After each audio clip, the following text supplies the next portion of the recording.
All right guys, नेपालको राजनीतिमा अहिले दुईटा खतरा बहस चलेका छन्। पहिलो एमालेको क्यान्टिनमा बिक्ने चिया समोसा र दोस्रो चुनाव नजिकै गर्दा नेताहरूलाई सम्झना आउने पशुपतिनाथ। प्यारी समझ गई। एकातिर न्यूज 24 टिभीको प्रतिवेदन अनुसार केपी ओलीज्यू आफ्नै नेताहरूसँग डराउनु भएको छ। उहाँ भन्नुहुन्छ आउँछन् क्यान्टिनमा बस्छन् चिया समोसा खान्छन् अनि भन्छन् ढिलो भयो यार ल अध्यक्ष हटाइदिउँ। अहिले अनुशासनहीनता देखा परेको छ, अराजकता देखा परेको छ।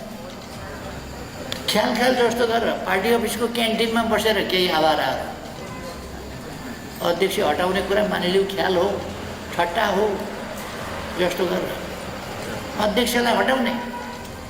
पार्टी सदस्य छ कि छैन, उरनठेउलाहरू भेला भएका छन्, पार्टी अध्यक्ष हटाउने।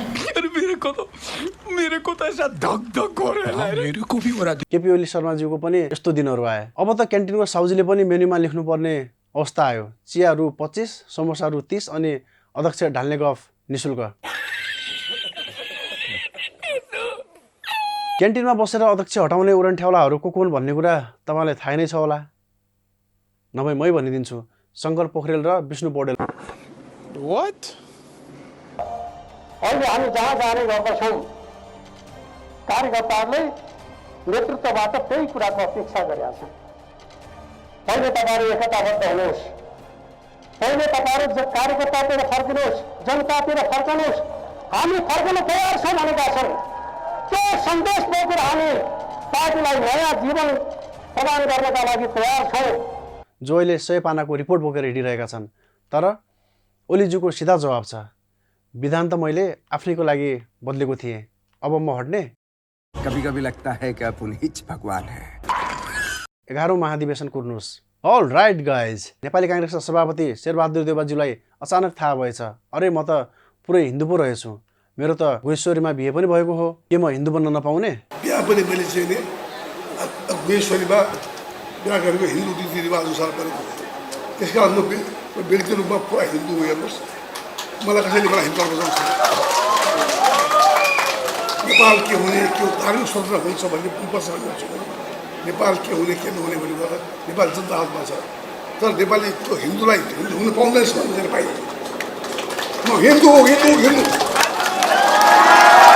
मतलब वो अलग ही लेवल का बंदा था। वा पूर्व प्रधानमन्त्रीज्यू 5 पटक प्रधानमन्त्री हुन्जेल धर्मनिरपेक्षता प्यारो अनि सत्ता गुम्न लाग्दा गुहेश्वरको बिहे याद आउने।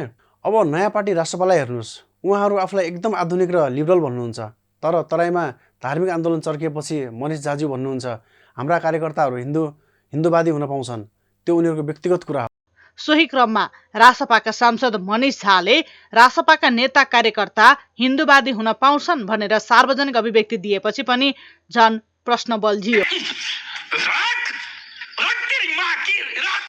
अर्थात् भोट जहाँबाट आउँछ त्यतै घन्टी बजाउने। उता राजेन्द्र लिङ्गदेनज्यू भने मख हुनुहुन्छ, ल हेर्नुहोस् उहाँलाई कति खुसी हुनुहुन्छ। उहाँ भन्नुहुन्छ ल हेर, हिजोसम्म हामीलाई पछाडि परेका भन्नेहरू आज हाम्रो हिन्दू राष्ट्रको लाइन लागे। संस्कृतिका मानिसहरूको बसोबास भएको मुलुक हो र यो धार्मिक सहिष्णुताको, जातीय सहिष्णुता र सद्भावको एउटा अनुपम नमुनाको रूपमा रहेको देश हो। पछिल्लो दिनमा जातको नाममा, धर्मको नाममा जुन प्रकारको विवाद र विभाजनका श्रृङ्खलाहरू प्रारम्भ भएका छन् र त्यसकै कडीको रूपमा सुनसरीको यो घटना जो अत्यन्त दुःखदायी। अल राइट गाइज, नेताजीहरूको नयाँ मन्त्र प्रष्ट छ, पार्टीभित्र कुर्सी जोगाउन, क्यान्टिनमा चिया समोसा अनि बाहिर जनताको भोट तान्न पशुपतिको दोहोरी। तपाईँलाई कसको स्टन्ट सबैभन्दा रमाइलो लाग्यो कमेन्टमा लेख्न नबिर्सिनु होला। भिडियो मन परे लाइक, सेयर र सब्सक्राइब गर्नुहोला। धन्यवाद।